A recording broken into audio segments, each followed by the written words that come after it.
Today is Saturday, January 28th. Perhaps you're enjoying a new smart device you got over the holidays.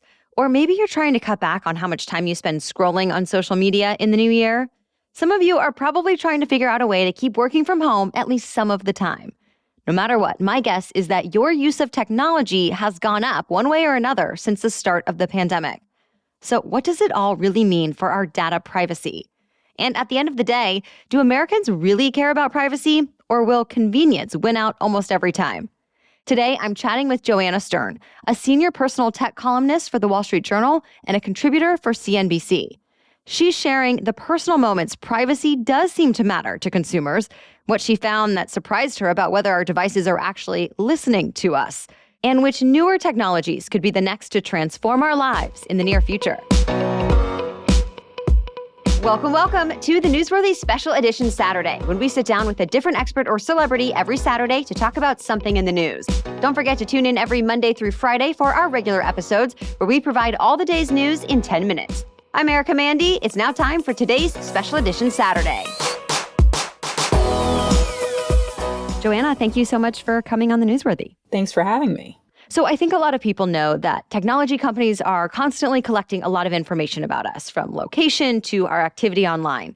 But is that data actually connected to our identities? Companies will tell you they go through great lengths to make sure that those data points, so say your location and your name, are not linked together in their systems. So they know that your name is Erica Mandy, but in the database, it's supposed to be anonymized. You may have a number, let's say, an ID that is yours. And then that ID might have some information about you. They might know that, let's say in Instagram or Facebook systems, just for an example, it may know that you're a woman, and it may know that you're a woman in between the ages of, I'm going to guess, 20 to 40. And it's going to also know that maybe this woman is interested in fitness because she has scrolled through fitness things or belongs to some fitness groups. And it may also know more information, like you have an iPhone because the app is installed on an iPhone. These apps build what are really sort of resumes or files on these IDs. And so I guess the follow-up question to that is, what is it used for beyond more personalized ads, which I think most people get, that you might get more customized ads based on the data? Is that the main thing, or does it go beyond that? In a large part, it depends on the company or the app you're using. You, in some ways, are the product, right? This is something we've known for the last number of years around specifically social media accounts and the social media business strategy or how they get revenue. And that is by advertising. Each user will look at a certain amount of ads that they call us users daily active users. And then they try to monetize that. So how much is each of those users looking at ads, possibly buying things from ads? And how does that go up? How do they improve that business model? Well, because you're looking at ads that you care about, and those are personalized ads. Pew Research has found that roughly 8 in 10 Americans are concerned about how companies collect our data. And yet, we continue to buy and use smart gadgets. We continue to get on social media. Are people actually concerned, do you think? Or do we just say that we are, or tell pollsters that we are? I always wonder about this because I think there was a long narrative for a long time that people don't care about their privacy. Yet Apple released ad tracking transparency, and it gave people the option. Do you want this app to track you? And it turns out when you ask people, the majority of people selected no, I do not want this app to track me. And that has had a huge impact on the advertising industry and on the industry or the business of these social media apps, because people started to say, I don't want to be tracked. Thanks for asking. But before that, we weren't really asked, right? Or we were able to do things that I spent a lot of my early part of this decade walking people through how to control privacy settings, turn off cookie tracking, go into this setting. And guess what? A lot of people found that really complicated to do or just didn't have the time to do. But when you put it in people's faces, yeah, they're going to choose actually protect my privacy. It's interesting, though. It all kind of comes back to convenience, right? If you make it really convenient for me not to be tracked, sure, I don't need to be tracked. But if technology is convenient to use, I rather choose technology than not being tracked, I guess, is sometimes how it seems, at least. And I know I have people in my life who have said, I don't care if I see more customized ads. What's the big deal? This is all overblown. So what's your take on that? I think a lot of people have an experience where they might have searched for something that was a little bit more private and then realized, oh, crap, this app knows that I searched for it. For me, that was a fertility search. Going through fertility treatments, I start searching for it because I'm interested in that. And then I start seeing fertility ads pop up in my Facebook, or I start seeing fertility information pop up on Google. And that, I think, is where people start to realize, yeah, I don't have a ton of privacy. And for most people, I think they say, I don't have anything to hide. But when there are these instances where they realize, actually, very private data could be seen, well, that might raise some eyebrows. I'm curious to hear, as someone who reports on technology all the time, how do you look at the trade-off of technology, big picture, convenience versus privacy, or how do you try to balance the conveniences of technology and some of the consequences of it? It's definitely difficult. Let's take, for instance, the fact that I have a doorbell camera. Amazing. I can sit in my office here in New York and see what is happening in front of my house in New Jersey. But then there's the downside, or the possible bad consequence, that video can be seen by others, right? And that others, including law enforcement or the companies themselves, can have access to non-encrypted video streams of what's happening in front of my house. It's important to ask questions before buying each of these types of devices or signing up for these types of services. For instance, you've got Ring doorbells, which may not end-to-end encrypt, which means that the company could see that data. Then there are other types of cameras that do end-to-end encrypt, and so they can't give that sort of information over. And so those are the things that we have to be looking at. But again, that's a lot for a consumer to have to do. And I know a lot of people are concerned about our smart speakers or our phones listening when we don't think they are. So I'm curious your take. I mean, is that possible? Do you think any of these gadgets are listening when they're not supposed to? So years ago, I did a piece as, is Facebook listening to us? And I was pretty convinced going into that piece, they have to be listening. I had a situation. I was like, there's no way Facebook would know I was sick. I got marketed, I think it was Sudafed. And I was like, I had just bought Sudafed. How does Facebook know? And through a bunch of research and reporting, and what now a lot of us know is that Facebook can access a lot of information that we have not told it. In that case, Facebook and the systems in the background actually knew that I had bought Sudafed at the drugstore. So there are these instances where we sometimes realize the bigger picture of this, what has been called the surveillance economy, that all of this data leads to these bigger pictures of us. I do not believe they are listening. I think that they would have to gather so much audio information that it's so much easier for them to look at these other data points and put the info together on us. Still ahead, it's been more than 15 years since the debut of the iPhone, and it turned out to be far more than just a phone.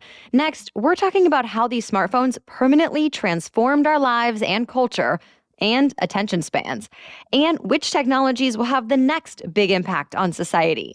But first, a quick break for our sponsors. The Newsworthy is brought to you by Green Chef. If you want to take your 2023 meals up a notch, try the #1 meal kit for eating well, Green Chef. One of my favorite things about Green Chef is that you get to make food with super flavorful ingredients you might otherwise not think to buy, or you'd buy only to use one time. I don't remember the last time I bought chard, for example, and yet we made a delicious chicken with garlic chard rice the other night, and my whole family ate it right up. In fact, with Green Chef, you're reducing your food waste by up to 38% versus grocery shopping. And no matter what types of food you prefer, Green Chef has something for you. Keto and paleo, vegan and vegetarian, fast and fit, Mediterranean or gluten-free. You can even mix and match meals. Plus, I love that Green Chef is now owned by HelloFresh, so there truly is something for everyone if you want to switch between brands. Go to greenchef.com/newsworthy60 and use that code newsworthy60 to get 60% off plus free shipping. Again, simply go to greenchef.com/newsworthy60 and use code newsworthy60 to get 60% off plus free shipping. And this episode is also sponsored by BetterHelp. Have you ever felt stressed that you're stressed? Or upset that you feel upset? Despite all emotions being very normal for us humans, we sometimes make it even worse by judging ourselves for them. This is just one small thing that I've learned in therapy, and it can make a big difference when you cut yourself a break. And eventually, it allows you to show up as your best self more often. I like to think of therapy like going to a trainer at the gym, but for my mental health. It teaches you the right skills, the right form, so your daily efforts go further. And then you may need to go back for some new moves and advice as you get stronger on your own. If you're thinking of giving therapy a try, but maybe you're worried about time or money, BetterHelp is a convenient, flexible, affordable option that will match you with a licensed therapist. If you want to live a more empowered life, therapy can get you there. Visit betterhelp.com/newsworthy today to get 10% off your first month. That's BetterHelp, HELP.com/newsworthy. Okay, now back to our conversation.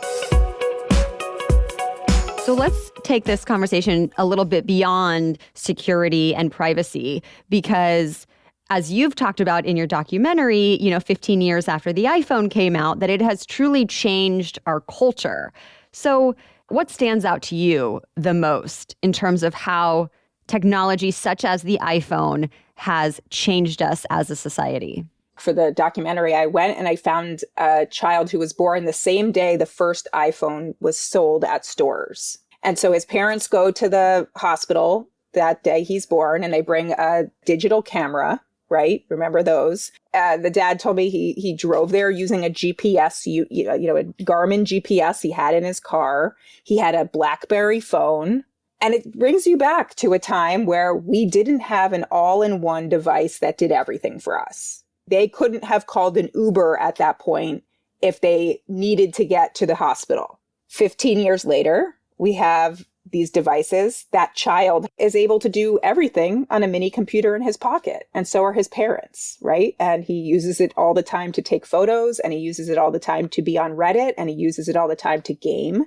And so it really does represent the 15-year transformation, not only of technology, but of culture and society. The fact that we have these services, that we have these devices that do pretty much anything for us at any moment. It is crazy to think that that was only 15 years ago. Do you think these changes in both technology and society and our culture are only going to happen faster and faster? Or what do you expect for the next 15 years? It's funny. I think right now there's a lot of excitement about a couple of technologies. One of them has been crypto, right? And the idea of blockchain and how that's going to change what we are now seeing as Web3. Another one is artificial intelligence. And I think that one is more likely to have a bigger change on society and culture. Artificial intelligence represents a new way for us to interact with computers, where computers are not something that we necessarily have to manipulate and do things on our own, type things in, research, et cetera, where these artificial intelligence systems can do things that really seem like they could have been done by a human. And we're going to see over the next 15 years, more of these AI systems truly changing how we do things, from working to socializing to living. I want to ask about the attention piece because, it happens to me as well, where I mean to look at my phone for 1 minute and all of a sudden 20 or 30 minutes has gone by. And then I'm like, oh my gosh, I needed to be productive in that time.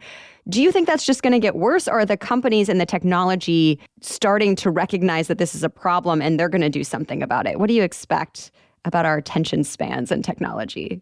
It's not in the best interest for the phone makers or the companies that make these apps to have us use them less. We have to remember that the end goal of these companies, it's to make money and to, yes, make better products that we like to use, but they make money. So no, these companies aren't going to stop us.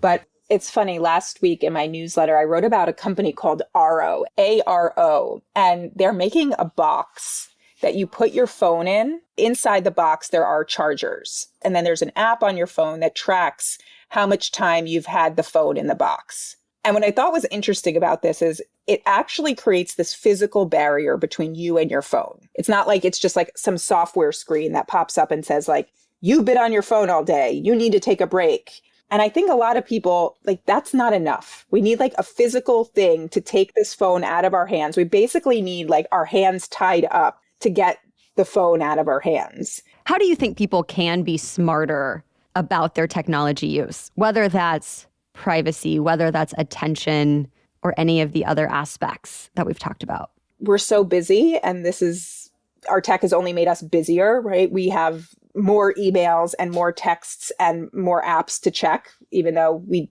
didn't have any of those things a number of years ago. So we, yes, have to find time for ourselves. And I definitely need to continue to look for solutions to do that. I actually think that box was very helpful for me.